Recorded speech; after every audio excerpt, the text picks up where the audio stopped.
Wow, guys, this Trump supporter completely caught Joy Behar off guard. Check this out. Florida Congressman Matt Gaetz has been one of the guys in the White House and one of the White House's strongest and most vocal supporters since day one.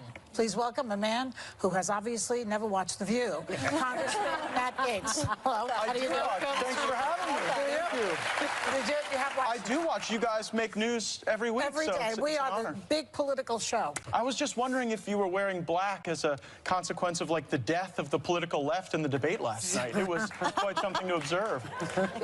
You know, don't count the dead yet, the bodies. Let's give it a little time before we count. Well, Joe Biden, at least. I mean, I was hoping maybe Whoopi's bell could wake up the Biden campaign if you hit it. I thought he was actually, he didn't do any harm to himself last night. What state's he going to win? I mean, this is a man who's, the fundamental premise of the Biden campaign is that he's electable and he can't seem to win elections. So now you have socialist Bernie Sanders against billionaire Michael Bloomberg. Yeah.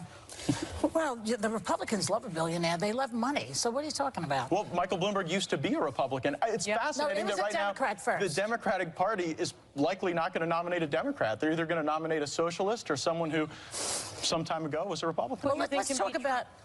None of them. I don't think any of them are going to beat the president. I think we have a raging economy right now. The American family is seeing revenue pour in as a consequence of higher wages, more productivity, more business investment, more capital coming from overseas into our nation. Donald Trump was a Democrat first. He was. We've all sort of been politically square dancing for a while, and I think that we're in a time of real political realignment in our country. Let's talk about your boss for a second, because yesterday... Well, my boss are the people of Northwest Florida. Yeah, okay. So yesterday, Trump... Well, don't dismiss them. It's the highest concentration of active duty military in the country. It's true. And I know Megan's dad served there, so you can attack me if you want, but don't attack my constituents. I'm asking you a question. Okay. Yesterday, Trump announced he's appointing another loyalist of his, Rick Grinnell, as his acting director of national intelligence. But Grinnell, as you know, has absolutely no intelligence experience. And he's overseeing all 17 of our intel agencies. He stands between us and the next ISIS attack. And, you know, I don't know that it's a smart idea to put somebody who's inexperienced like that, and who's also a yes man, in that position. He's going to have to tell Trump things that he's not going to want to hear. You know how he doesn't like that. Trump doesn't like that. Well, actually, if you look at the team he's assembled with people like John Bolton, the president regularly surrounds himself with people who disagree with him. I think some of the most spirited discussions I've had have been with Lindsey Graham, Rand Paul, myself, and the president discussing foreign policy. But on Rick Grinnell, 50 years ago, a gay man or woman would not be able to serve in our intelligence community. There were teams of people who went to find out if people were gay. Wait a second. And they would, we'll get into Grinnell's qualifications, but just for a moment, I would like to take a second to reflect on the fact that it is a good thing in this country that we do not ban gay people from being able to patriotically serve in the intelligence community. Just transgendered people. Well, we shouldn't be banning anybody based on who they are and who they love. Well, that's not the kind of Republican I am, and it's not the kind of Republican the president is. So on Rick's qualifications, 8 years at the UN, 2 years in Germany. Yeah. He advised the Security Council, and Berlin, where he was active, is one of the hotbeds of intelligence activity. Nothing happens there without the chief of station and the ambassador working together. So Rick Grinnell is very qualified. So I think it is a breakthrough appointment. Okay, yeah, that's my argument. Germany, by the way, I was reading about him. They think he's very thin-skinned, but that's another story. Well, I mean, this is The View, aren't we all? I have another question for you. No, not. Actually, you know what? And I think yeah, it is just. I think we agree on this. About pardon power. Now, the president has been on a pardon spree, and many think he's about to pardon Roger Stone, his longtime friend and one-time campaign advisor, who's being sentenced, I think, any minute now. They're in a break for crimes of obstructing justice, witness tampering, lying to Congress.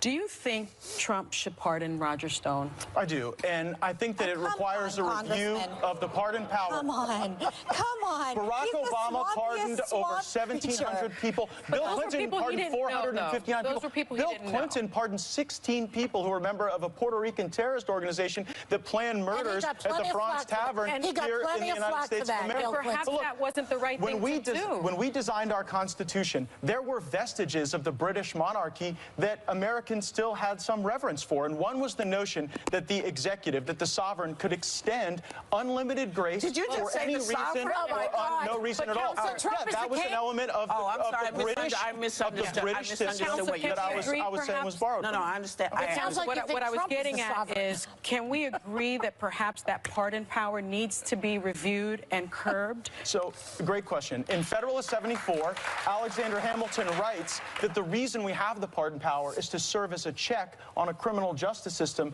which, if allowed to run wild, could create a great sense of sanguinity in our country. And so I think that if you look at the original intent of the pardon power, it cannot be limited. And again, Trump has pardoned 26 people. Obama pardoned over 1,700. Bill Clinton pardoned 459. So the answer to the question is what? I would agree that Roger Stone should be pardoned if for no other reason that there's been a double standard in this country where people like Peter Strzok, Lisa Page, Andrew McCabe, Clapper, Brennan have not faced consequences. Can I just ask you, how about Rob Blagojevich, who flees like a children's hospital? Was that a good pardon? I'll be honest with you, I don't know very much about the governor of Illinois. I'm not going to get into that one. I know Roger, I don't know Blago, and I'll leave that to others to decide. Well, Congressman, I understand that Republicans coming on The View, this is a great culture war place to come and like show the leftists what's going on. I get it. My husband works in conservative media. I'm a hardcore conservative. The thing I don't understand, because I'm not a Trumper, I think that everyone knows that very clear. Policy-wise, he's been great on many things that are very important to me. Life, military, the economy. But his character issues are still what holds me and so many, especially I think conservative women, back from going full throttle with him. And I think you're going to have a problem specifically with college-educated women coming in to the next election cycle. What would you say to women like me who still hold back on the grab him in the blank, attacking war heroes, attacking the Gold Star families, things like that that cheating just on his wife, hold us back? Stars. Well, look, if cheating on your wife is a disqualification to be president, then y'all probably should have impeached Bill Clinton and supported that.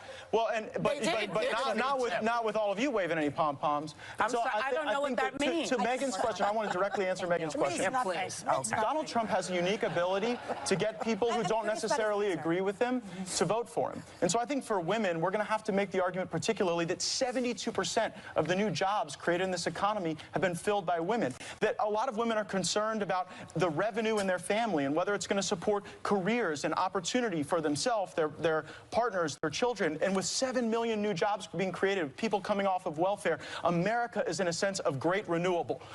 We've got a comeback president running against the throwback left and the Venezuela wing of the Democratic Party taking over with Bernie Sanders. Oh, come on, the Venezuela Go ring. listen to Bernie. Wow, guys, I know you absolutely have to be tired of Joy Behar just completely getting knocked whenever she tries to disrespect her guests on who she thinks should win the election. You can't force your leftist agenda on everybody you meet. This guy happens to know facts, and this guy happens to be willing to defend who he thinks should win. This is something The View cannot stand. That's why The View interrupts and interrupts and interrupts every time they get a chance, because they don't want to let the truth get out there. Most of the time, the audience are clapping for the other person, and they mute it just because they don't want that to get out there. I want to end this video off by saying this. The greatest enemy of knowledge is not ignorance, but is the illusion of knowledge. It's thinking you know something, basically, when you really don't, because there's something bigger than you every time.